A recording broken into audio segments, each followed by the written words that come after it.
예수님은 예수님이 당신에 대해서 스스로 나는 온유하고 겸손하다 이렇게 말씀하셨어요. 근데 때로는 예수님도 뚜껑이 열리실 때가 있잖아요. 아주 강력하게 비판을 하시고 독사의 새끼들아 막 이렇게. 그러니까 우리가 그냥 독사의 자식들에게 순화해서 했지 우리 식으로 하면은 더 센 그런 완전히 욕입니다. 예수님 그러셨어요. 심지어는 성전에 가서 장사꾼들이 장사하니까 채찍을 만들어서 폭력 행위를 행하시기도 했던 분이 예수님이십니다. 근데 예수님은 제자들도 많이 책망을 하셨거든요. 예를 들면은 베드로가 예수님께서 나 이제 십자가에 달려 죽는다 말씀하셨더니 그런 일이 있어서는 안 됩니다. 아니 되옵니다. 그랬더니 사탄아 내 뒤로 물러가라. 그렇게 아주 그냥 깜짝 놀랄 정도로 강하게 말씀하시기도 했고 어린아이들이 예수님께 나오는 것을 제자들이 막 막으니까 화를 내시기도 했습니다. 예수님이 그러셨는데 가장 많이 책망하셨다는 것은 믿음이 없다라는 말씀으로 책망을 하시는 경우가 많습니다. 배를 타고 갈릴리 호수를 지나다가 막 폭풍이 불고 사람들이 막 예수님 막 저희 왜 주무세요 막 그랬더니 나중에 잠잠케 하신 다음에 어찌하여 너희가 이렇게 믿음이 없느냐 이렇게 말씀하시기도 했고요. 귀신 들린 아이를 제자들이 내쫓지 못했을 때도 믿음이 없는 자들아 이렇게 책망을 하셨죠. 베드로가 예수님 저 물 위로 걸어올게요. 걸어오다가 물에 빠졌더니 믿음이 적은 자야 왜 의심하였느냐 또 그렇게 말씀하시기도 하셨어요. 오늘 말씀에서도 예수님께서는 제자들의 믿음 없음을 책망하셨습니다. 부활하신 예수님을 만났던 사람들이 그 제자들에게 가서 예수님 부활하셨어요. 나 만났어요. 막달라 마리아도 그랬고 엠마오로 가던 두 제자도 그랬는데 제자들이 믿지 않았거든요. 그랬더니 예수님께서 딱 나타나셔가지고 믿음 없음과 완악함을 꾸짖으셨다라고 오늘 성경은 이야기합니다. 마음이 완악해졌다. 마음이 완악해졌다는 말은 쉽게 말하면 마음이 딱딱해진 거예요. 우리가 마음이 딱딱해지지 않도록 기도해야 합니다. 기도해야 돼요. 설교를 들어도 마음이 딱딱한 상태로 있으면은 하나도 말씀이 안 들어옵니다. 안 들어오고 트집 잡을 것만 생각하게 되고 기도할 때도 마음이 딱딱해지면 기도도 안 나오죠. 찬양을 들어도 아무런 감동도 없고 그럼 우리 마음이 딱딱해지고 있는 거거든요. 제자들 같이 그렇게 된 거죠. 자, 예수님께서 부활하셨다는 소식을 들었는데도 제자들의 마음이 딱딱했습니다. 심지어 예수님의 제자였던 도마는 다른 10명의 제자들이 예수님을 만나고 이야기했는데도 나 못 믿겠다 그렇게 이야기를 했어요. 그럼 왜 그들의 마음이 딱딱해졌을까요? 제자들의 마음이요. 왜 믿음을 가질 수 없었을까요? 왜 예수님께서 부활하셨다는 소식을 듣고도 못 믿었을까요? 봤다는데도 왜 못 믿었을까요? 무엇보다도 고정관념이 있었던 거예요. 고정관념이. 어떤 고정관념이겠어요? 죽은 사람은 살아날 수 없다. 그죠? 심지어는 그 고정관념 때문에 예수님의 말씀조차 잊었거나 무시했습니다. 예수님께서는 계속 말씀하셨거든요. 나 가면 죽을 거고 다시 살아날 거다. 예수님께서 말씀하셨는데 그때도 이해도 못했고 이해가 안 되니까 무시했고 이게 무슨 말씀인가? 지금도 기억도 못하고 있습니다. 제대로 듣지도 못하고 믿지도 못하는 상황이 제자들의 마음이에요. 지금도 고정관념이 믿음을 방해할 때가 많습니다.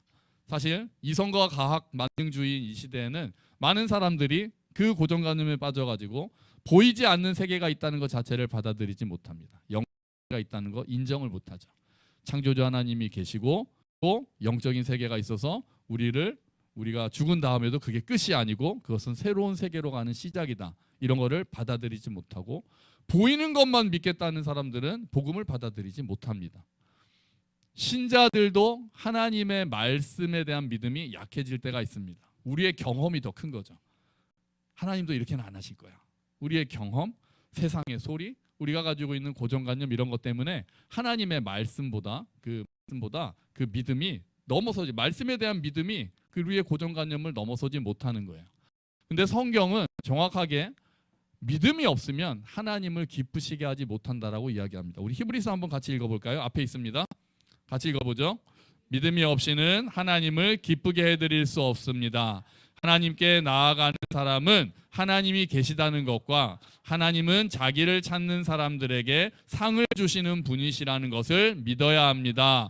아멘. 뒤집어 말하면 우리가 믿음이 없으면 하나님을 기쁘시게 못한다 그랬으면 뒤집어서 말하면 하나님은 언제 기뻐하신다는 거예요? 우리가 믿음을 가질 때 하나님이 기뻐하신다는 거예요. 그러면 문제 하나 더 나갑니다. 언제 제일 기뻐하실까요? 언제요? 우리의 믿음을 보시고 기뻐하실 텐데 그러면 언제 더 많이 기뻐하실까요? 믿기 어려울 때 믿는 거예요. 믿기 어려운 상황에서 믿을 때 하나님이 가장 기뻐하실 수밖에 없죠. 모든 일이 잘 풀릴 때 하나님 믿어요. 하나님이 나와 함께 하신 믿어요.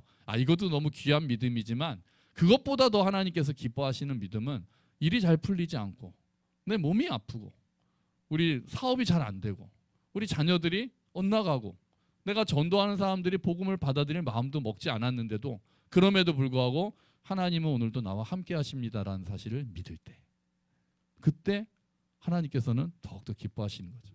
인생의 골짜기에 있을 때 그럼에도 불구하고 저는 하나님을 믿습니다라고 고백을 한다면 그 믿음의 고백은 하나님을 정말 기쁘시게 하는 거예요. 아마 하나님 춤도 추실지도 몰라요. 이처럼 믿음으로 하나님을 기쁘시게 한 사람들의 이야기가 성경의 이야기죠. 아주 대단한 영웅들의 이야기가 아닙니다. 어떤 상황에서도 그래도 믿음을 붙잡고 살았던 사람들의 이야기가 성경에 있고, 그리고 그 사람들을 모아놓은 이야기가 믿음장 히브리서 11장에 나타나 있는 거죠. 거기를 보면은 어떤 사람은 믿음으로 막 전쟁에서 승리합니다. 그런데 또 어떤 사람들은 고난을 그냥 겪습니다. 어떤 사람들은 자기의 소중한 것을 믿음으로 하나님께 드립니다. 어떤 사람은 믿음으로 하나님의 놀라운 능력을 경험하기도 합니다. 그런데 어떤 사람들은 끝까지 약속된 것을 받지 못합니다. 그런데도 믿음으로 살았다고, 그런 사람은 세상이 감당하지 못한다라고 성경이 고백하고 있는 거예요. 우리에게 이야기하는 거예요. 상황이 어렵고 정말 하나님을 부인하세요라고 이야기할 정도인 상황에서도 저는 그래도 내 안에서 하나님을 향한 믿음을 놓지 못하겠습니다라고 할 때 세상이 감당할 수 없는 거예요. 그때 하나님께서 너무 기뻐하시는 거예요. 여러분, 믿음이 능력입니다. 아멘. 믿음이 능력이에요. 믿음 자체가 능력입니다. 오늘 본문에서 예수님께서는 믿음이 없는 자들에 대해서 예수님께서 제자들한테 믿음이 없다는 걸 꾸짖으시면서 결국은 믿으라고 말씀하시는 거예요. 그리고 나아가서 복음을 전파라고 하십니다. 그러면서 믿는 자들에게 일어날 표적에 대해서 예수님께서 쭉 말씀해 주십니다. 우리가 지난주에 이 표적에 대해서 보면서 이 지금 현대도 이런 기적이 일어날 수 있는 데 대해서 우리가 이야기를 나눴잖아요. 말씀 나눴기 때문에 그 이야기는 다시 하지 않을 거고요.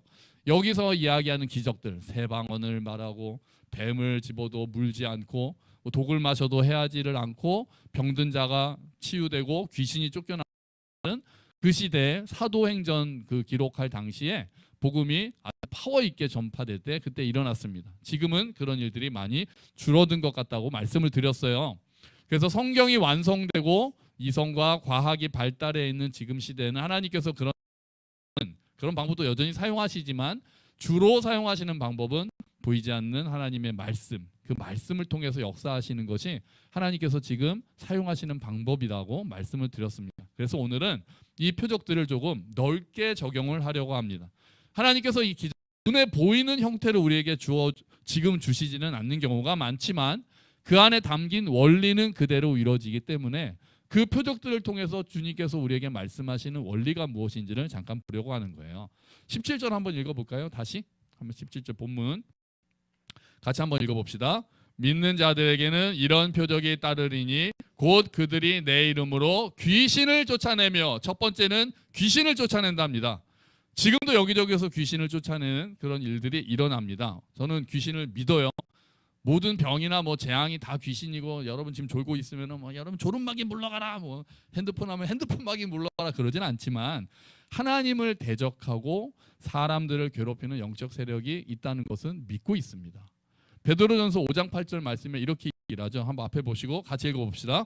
마음을 강하게 하고 늘 주의하십시오. 원수 마귀가 배고파 으르렁거리는 사자처럼 먹이를 찾아 돌아다니고 있습니다. 귀신들의 우두머리를 사탄이라고 하고, 사탄은 천사 같은 존재고 언제 생겼고 어떻게 지금 활동하고에 대해서 우리가 정확하게 알 수는 없어요. 하지만 사탄의 목표는 우리가 확실히 압니다. 한마디로 말해서 사탄의 목표는 뭡니까? 이간질입니다. 이간질. 사탄의 목표의 궁극적인 목표는 이간질이에요. 누구와 누구 사이요? 하나님과 사람 사이를, 또 사람과 사람 사이를. 이간질하는 역사들이 일어나면 이 배후에 사탄이 있는 게 아닐까? 그렇다고 좀 이간질하면 너 사탄이지 이렇게 하지는 마시고, 그런데 이 배우들, 우리의 싸움은 혈과 육이 아니라고 또 바울이 이야기하잖아요. 궁극적으로는 사탄의 영향력에 있는 게 아닐까? 그런 생각을 할 수가 있다는 거죠. 사탄은 무엇보다 우리가 하나님을 믿지 못하게 합니다. 하나님 믿지 못하게 해요. 믿음을 가지는 것 자체를 방해하기도 하죠. 그죠? 그래서 수많은 사람들이 복음을 전해도 아예 믿지를 못하잖아요. 에이, 하나님 어디 있어? 나한테 보여줘. 내가 믿을게. 에이, 내가 무슨 죄인이야? 나도 이만하면 잘 살았는데. 아예 복음이 들어가지를 못하게 사탄이 그런 일들을 합니다. 하나님이 말씀이 선포될 때 듣지 못하게 하고 묵상하지도 못하게 합니다. 그러니까 믿는 자들에게도 할 수만 있으면 택하신 자들도 미혹하게 한다고 예수님께서 분명히 말씀하셨잖아요. 그러니까 하나님을 믿으면 우리가 귀신도 믿어야죠. 사탄도 믿는 거고요. 그러니까 지금 우리들도 할 수만 있으면 물론 주께서 지키시지만 또 사탄은 틈을 타서 어떻게든 해서 우리가 믿지 못하도록, 믿음에서 더 약해지도록, 떨어지도록, 그래서 풍성한 삶을 누리지 못하도록 하는 것이 사탄의 역할인 거예요. 우리의 구원은 뺏을 수 없을지 모르겠습니다. 그러나 우리가 풍성한 삶은 누리지 못하도록 얼마든지 할 수 있습니다. 예수를 믿는다고 하는데도 좌절과 낙 가운데에서 늘 어두운 가운데서 산다면 사탄이 틈을 타서 공격을 하고 있는 거죠. 그러고 있는 거예요. 예배를 드리고 말씀을 묵상하려고만 하면 이상하게 방해거리가 생기는 거 경험하지 않으셨습니까? 야, 그러면 우리가 이거 사탄이 날 방해하나? 이건 사탄의 방해야까지는 아니더라도 우리가 이게 방해하는 세력이 있나라고 우리가 의심해 볼 필요는 있습니다. 우리가 은혜 받는 것을 필사적으로 막으려고 하기 때문에 그 세력들이 있기 때문에 우리가 정신 차리라고 성경이 이야기하는 거예요. 깨어서 근신하라고 이야기하는 겁니다. 사탄은 또 사람 사이를 이간질합니다. 아담과 하와를 이간질했던 것처럼 지금도 여전히 믿음의 공동체를 파괴하는 것은 사탄의 역할이라고 생각을 합니다. 가정이 깨지게 만들고요. 교회가 분열되도록 만듭니다. 서로를 사랑하고 돕고 믿기보다는 의심하게 만들고 시기하고 질투하게 만들고 자기의 힘을 과시하기 위해서 다른 사람들을 공격하게 만듭니다. 그런 일들이 일어나고 있다면, 가정에서 그런 일들이 일어나고 있다면 이거 혹시 사탄이 우리 가운데 힘쓰고 있는 것은 아닌가? 틈타고 있는 것은 아닌가? 우리가 의심해보고 정신 차려야겠구나, 기도해야 되겠구나, 우리가 생각할 필요가 있다는 거죠. 우리의 힘으로는 여러분 사탄을 물리칠 수 없습니다. 세상의 능력으로는 이길 수 없거든요. 그러나 믿음으로 이길 수 있는 줄로 믿습니다. 사탄을 이기는 힘은 믿음밖에 없습니다. 바울은 마귀를 대적하기 위해서 전신갑주를 입으라고 한 다음에 믿음에 대해서는 이렇게 이야기를 했습니다. 한번 같이 읽어볼까요? 손에는 악한 자의 불화살을 막아낼 믿음의 방패를 드십시오. 아멘.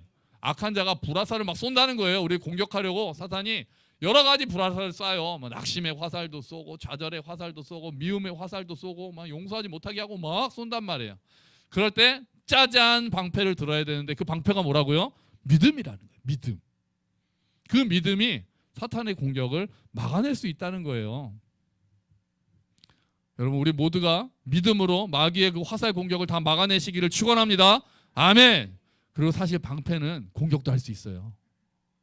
맞기만 하지 않습니다. 방패로 탁 찍으면 되게 아프거든요. 진짜 아파요. 맞아봐서 압니다.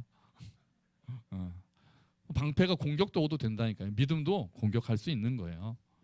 자, 우리 두 번째 표적을 볼까요? 두 번째 표적 17절 뒷부분에 있습니다. 같이 읽어봅시다. 너희가 다시 읽어보죠. 17절. 믿는 자들에게는 이런 표적이 따르리니 곧 그들이 내 이름으로 귀신을 쫓아내며, 두 번째입니다, 새 방언을 말하며. 아멘. 이 말씀도 오순절에 성령님께서 임하시면서 문자적으로 이루어졌고, 지금도 하나님께서 혀를 주장하셔서 방언을 주시는 일들이, 초자연적인 방언을 주시는 일들이 일어납니다. 하지만 우리가 오늘 이것을 넓게 생각한다면요, 우리의 언어가 바뀐다라고 우리가 적용할 수 있을 것 같습니다. 하나님께서 우리에게 하시는 일들은 우리의 언어가 바뀌기 시작하는 거예요. 불평의 말, 원망의 말, 교만의 말, 낙심의 말, 불신의 말 대신에 감사하는 말이 나오고, 찬양하는 말이 나오고, 사랑하는 말이 나오고, 믿음의 말이 나온다면, 그것이 덕을 세우는 말이 나온다면 믿음으로 일어나는 일이라는 거예요. 여러분, 언어가 바뀌면 결국 인생이 바뀐 것과 같습니다. 말에는 힘이 있잖아요. 말하는 대로 되는 경우 너무나도 많지 않습니까? 가요도 있잖아요. 말하는 대로. 근데 그렇게 이루어지는 경우가 생각보다 많은 거예요. 안 될 거야, 안 될 거야 그러면 될 것도 안 됩니다. 될 거야, 될 거야 그러면 안 될 것도 됩니다.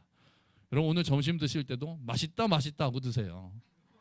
오늘 좀 짜네 이런 거 생각하시면 더 짜집니다. 안 그래도 맛있지만 딱 드실 때는 맛있다 맛있다 드시면서도 계속 맛있다 맛있다 그러고 끝나고 맛있었다. 오늘 수고하신 자매들한테 오늘 너무 맛있었다 그러시지 오늘은 조금 밥이 됐네 이런 말씀 하지를 마세요. 그냥 그 말을 할 필요가 없는 오늘따라 지네 이런 말씀 하지 마시라니까요.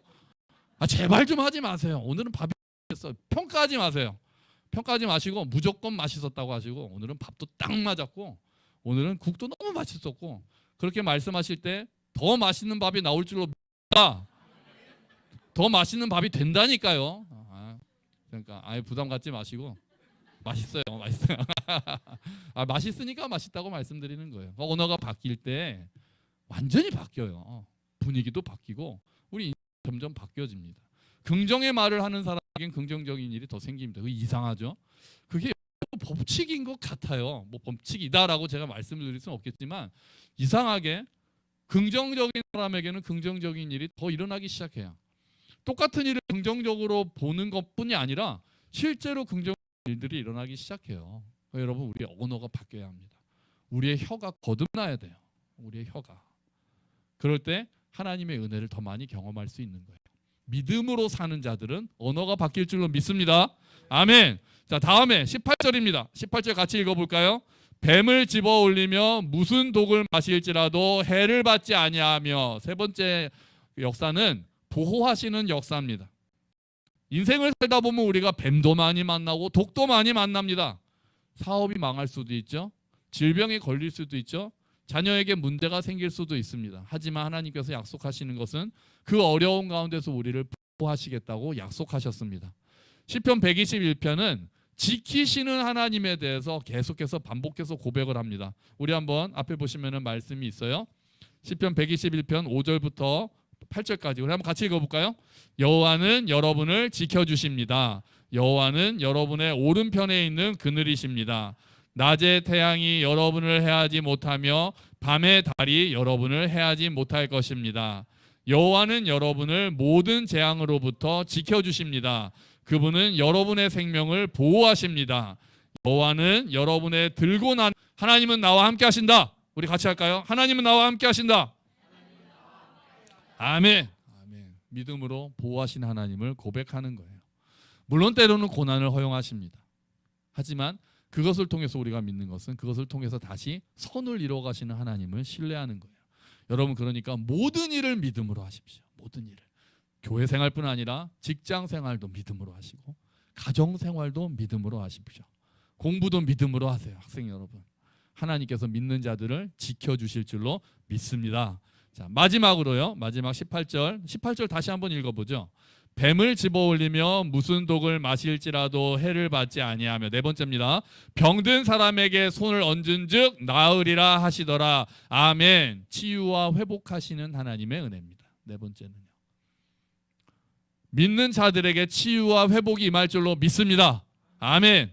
진짜 이 말씀 문자대로 일어나서 우리 교회에도 아프신 분들 많이 계시잖아요.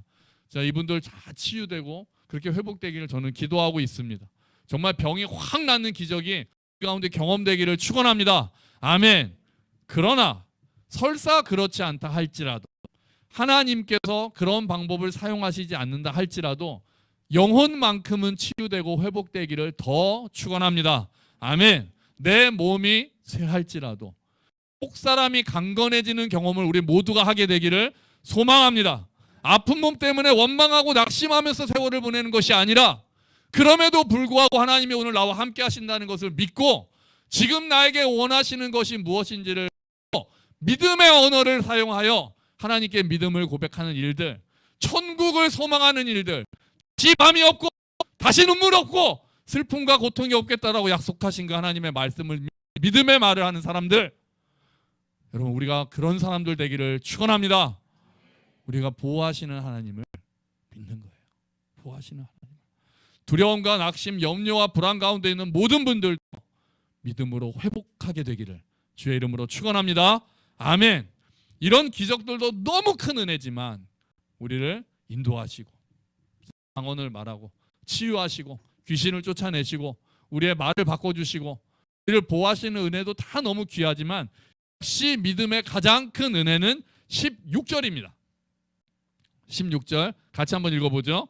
믿고 세례를 받는 사람은 구원을 얻을 것이요 믿지 않는 사람은 정죄를 받으리라. 아멘. 믿음의 가장 큰 은혜는 구원입니다. 아멘. 아멘. 구원이에요. 베드로가 이렇게 말했습니다. 베드로전서 1장 8절 9절 말씀이요. 앞에 있습니다. 같이 한번 읽어볼까요? 여러분은 그리스도를 본 일이 없으면서도 사랑하며 지금 그를 보지 못하면서도 믿으며 말로 다 표현할 수 없는 즐거움과 영광을 누리면서 기뻐하고 있습니다.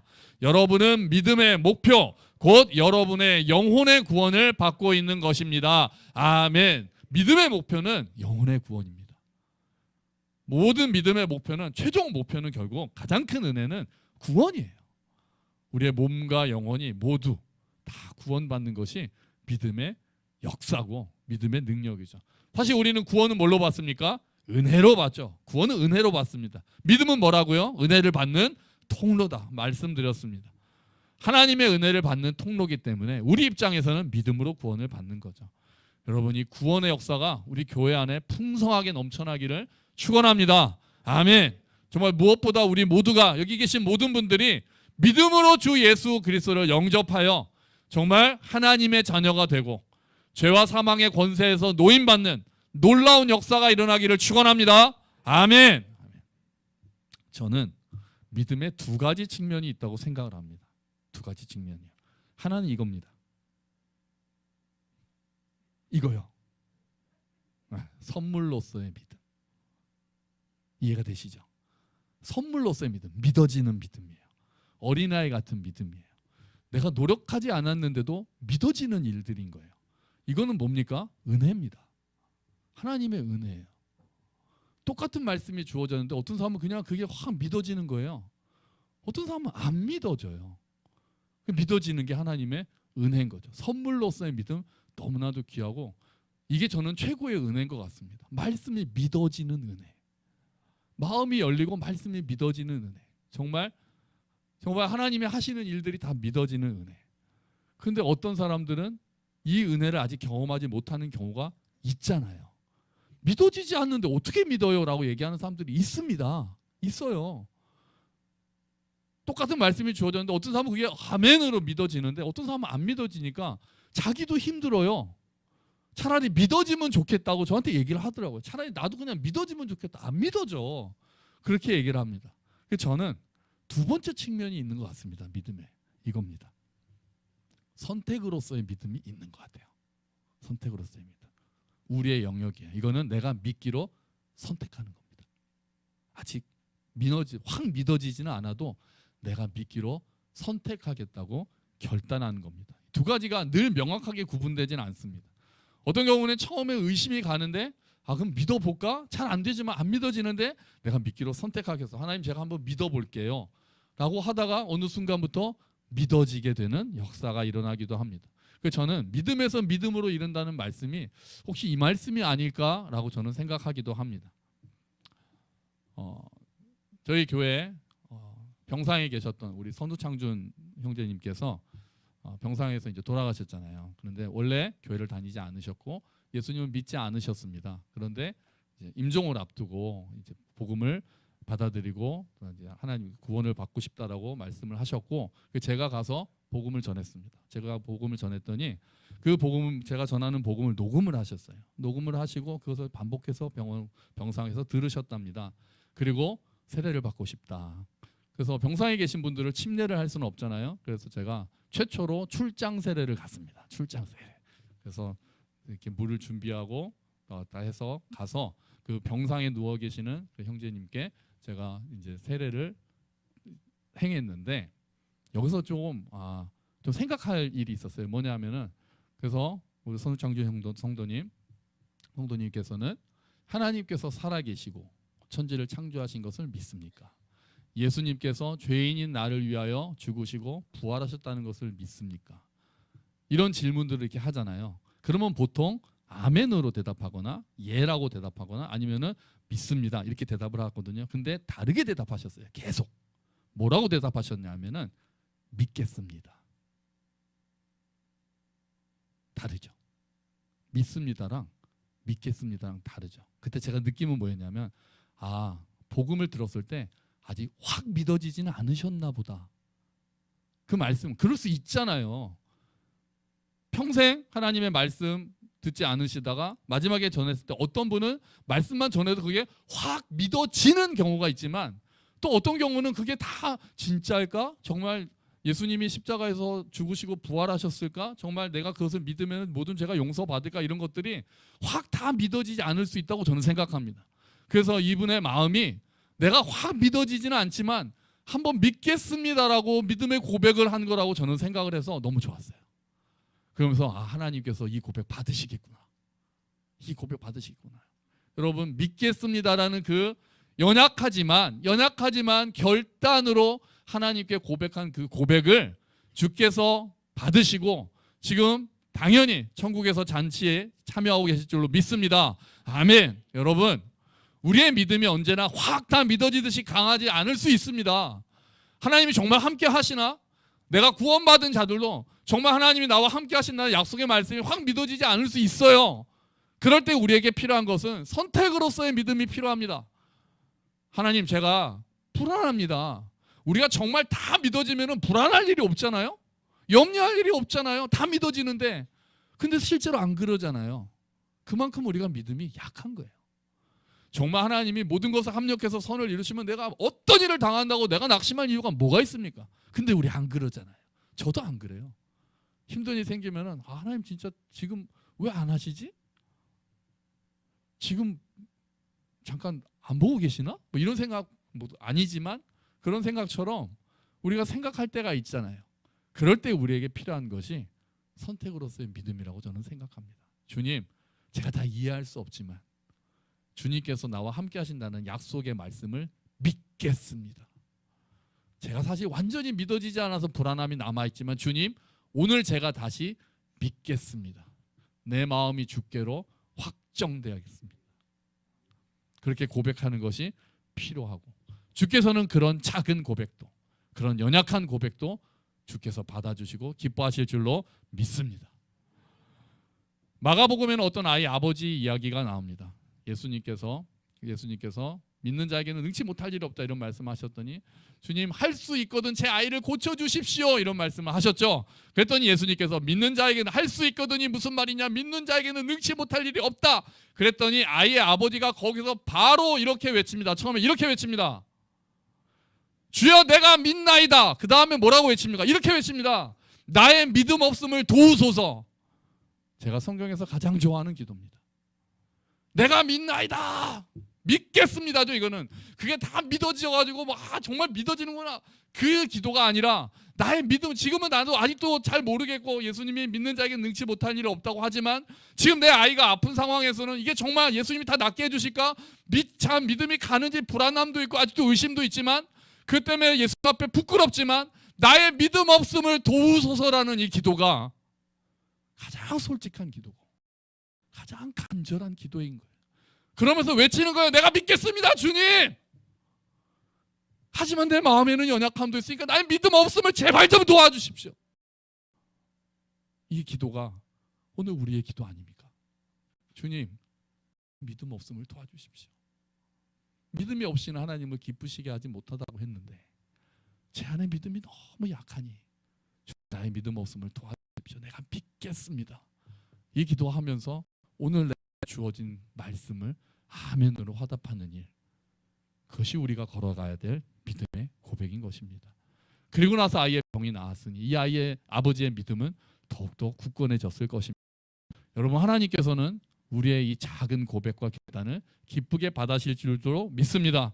여러분 확 믿지 않는다고 무심하게 있지 마세요. 언젠가 믿어지겠지 그렇게 생각하지 마세요. 물론 하나님께서 하시겠지만 확 믿어지지 않는다고 낙심하지도 마십시오. 아이의 아버지처럼 기도하십시오. 여러분 믿기로 결단하시고 선택하십시오. 그리고 하나님께서 이루시는 일들을 보면서 믿음이 강해지는 것을 경험하시기를 축원합니다. 여러분 우리 모든 여기 앉아 계시는 모든 교회 식구들이 믿음을 통해 구원을 받기를 축원합니다.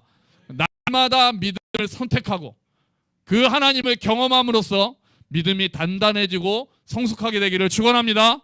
믿음 위에 굳게 서서 믿는 자들에게 따른다고 약속하신 그 기적들을 풍성하게 경험하는 저와 여러분이 되시기를 주의 이름으로 축원합니다. 아멘. 기도하죠.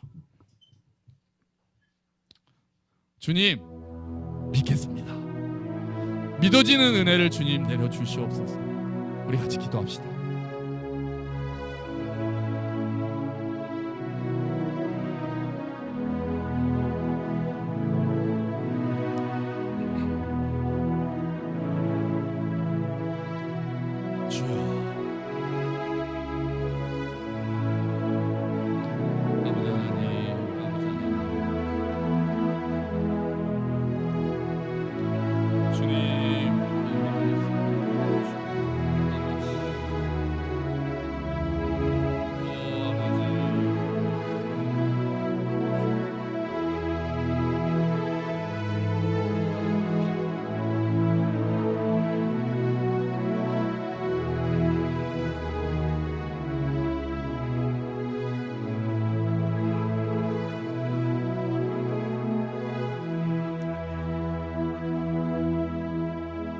하나님 아버지, 우리의 연약한 믿음을 고백하오니 주여 우리의 믿음 없음을 도와주시옵소서. 우리가 믿겠습니다. 주의 말씀을 믿겠습니다. 내가 다 믿어지지 않는 부분이 있을지라도 믿음으로 나아가겠습니다. 주님, 우리에게 믿어지는 은혜를 허락하시고 하나님의 역사를 경험함으로 우리의 믿음이 굳건해질 수 있도록, 더욱더 강해질 수 있도록 주님 도와주시옵소서. 우리 안에 믿음의 구원을 허락하셔서 우리가 정말 믿음으로 하나님 앞에 나아가 구원받는 역사가 일어나게 하시고, 정말 우리 가운데 믿는 자들에게 따르겠다라고 약속하신 표적들, 정말 귀신이 떠나가고 새로운 언어로 바뀌고 보호하심을 경험하고 정말 치유와 회복을 경험하는 놀라운 일들이 우리의 가정 안에, 교회 안에 날마다 일어날 수 있도록 주님 함께하여 주시옵소서. 감사합니다. 주님, 이 모든 말씀 예수 그리스도의 이름으로 기도합니다. 아멘. 다 함께 자리